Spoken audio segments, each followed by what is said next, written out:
দেখো গাইস, আমার বড় মা সবজি কাটছে, আমাদের রান্না হবে আজকে। বলো কিছু। পালং শাক কাটছি, এখানে সবজি হেবি সস্তা।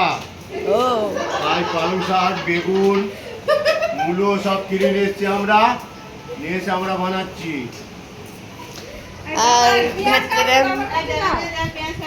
আর এইদিকে আবার দাদা পেঁয়াজ কাটছে, দেখে নাও। হ্যালো গাইস, আমি পেঁয়াজ কাটছি। খাসির মাংস হবে আজকে, আর গলা ডুবিয়ে খাবো।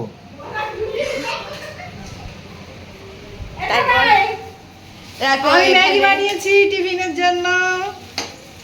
এই দেখুন বড় বড় গলদা চিংড়ি, এটা রান্না হবে। আর এই দেখুন এখানে খাসির মাংস, আর এটা দিয়ে পালং শাকের তরকারি। ও ফাটাফাটি। তাহলে এবার দেখা হচ্ছে রান্না হওয়ার পর।